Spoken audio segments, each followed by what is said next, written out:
Friends, welcome back to my channel. So this is the latest spy video that has been showing up in the internet, in the YouTube for the past 1-2 days. So let's see what difference do we see from the earlier spy shots. So basically there is no difference. Okay, why this Guerrilla 450 is being launched by Royal Enfield is because already they have tried and tested the Himalayan 450 in the market, and it is doing fantastically good. It is almost selling 5k units, wherein 2.5 come from India, 2.5 k units come from the foreign countries. So it's a success. Having a 450cc engine and selling in that numbers will envy most of the other competitors. Okay, now what is the similarity between the Himalayan? Basically the chassis, or you can see here this trellis frame kind of a setup that they have. The trellis frame, usually Enfields have a frame which goes from here to here, what they call is double twin cradle frame, which goes from up to down. But here in this frame, like a trellis frame, if you would have seen in other motorcycle, the frame is actually here. In Bajaj they have a perimeter frame here. So here in the Guerrilla they have this kind of frame which ends here in the front. Then the engine is bolted to that frame, and there is a very good strong swing arm at the rear. The exhaust is very lean here. Why it is leaner here? Because in off-road you need a the exhaust to be higher and leaner, so that it should not meddle with anything on your way, okay, when you are doing an off-road. Now the tires here, right, I'm guessing it is 150 section, I'm not sure. Okay, and definitely the size of the wheel is, I think, 17 inches. Okay, both front and rear both have same 17 inches, just like the Hunter. So some people are saying that it's looking very similar to Hunter. Yes, it will look very similar to Hunter because the geometry, right, they have reduced the front height of this motorcycle from the Himalayan 452. Many of you know it is based on the Himalayan, but in Himalayan you get the inverted USDs, shock absorbers. But here, in order to reduce the cost, they have put the telescopic with a cover. Okay, why this cover? Because it helps in preventing the debris getting inside your seals and damaging the seals. Now one major important plus point that this bike has is that it is having the tubeless tires on the alloy wheels, which is a boon for people worried about getting a puncture. The headlight is same that you see on most of the Enfields right now, the LED setup.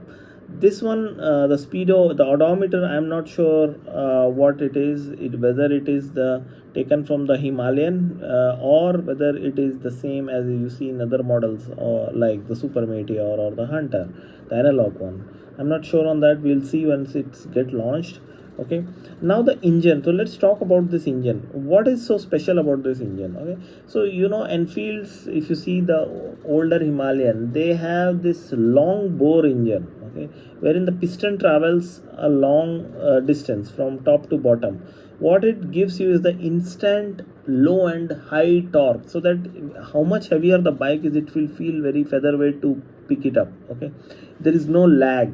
The engine don't need to rev very hard to pick up the bike initially, whereas in engine like the bikes like Dominar or the latest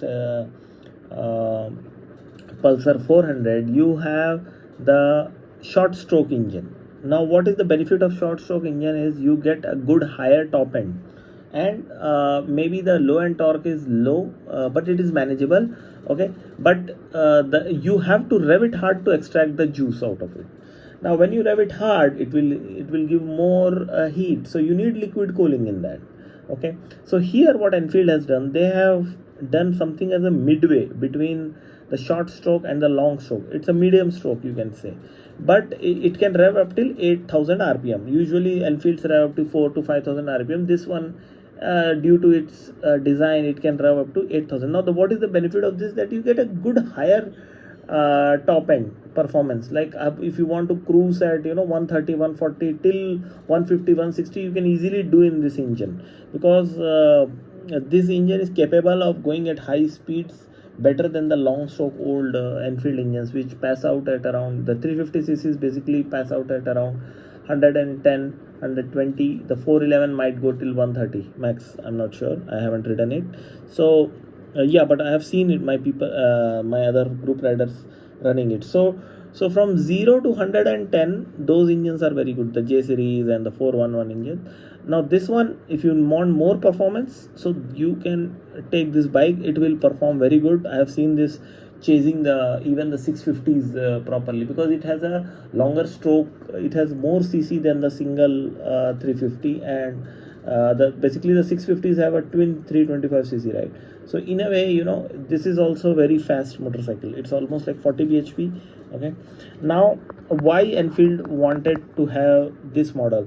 First of all, Himalayan is costing upwards, the ex showroom is 2.8, starting from 2.8, which is not in the ballpark of many of the people who buy the Royal Enfield, which is around 2 lakh to 2.7 lakh. So in order to compete in that segment with other new players like the Triumph Speed 400, or you can say the Scrambler 400, or even the Maverick 450, or the Harley 440, the 440cc engine, you need a similar kind of engine that can have that kind of performance at a price. Okay, now how Bajaj is trying to get into Royal Enfield's market is by giving a value for money 400cc segment offering in the name of Pulsar. I'm not sure how successful that will be. The same is done by Royal Enfield also. So they are trying to give a product which is very similar to Triumph Speed 400 or Scrambler 400, or even having more 52cc more than that. Okay, even it is having higher cc than KTM 390 as well. Really, let's see how it looks. So there is one guy who has taken the spy shot. Okay, you see how beautiful it looks, the tires and everything, the model, how aggressive. So the reduced height of the front helps in easy maneuverability in the city. So that's why they have reduced the height from the Himalayan and made it simpler. Okay, it's a simpler offering. It will be priced around 2.3 to 2.4, I'm guessing, to compete with the competition. But once it is launched, I think it will be a grand success at that price. If you launch it at 2.3, or then I think it can take on the competition very well. Thank you.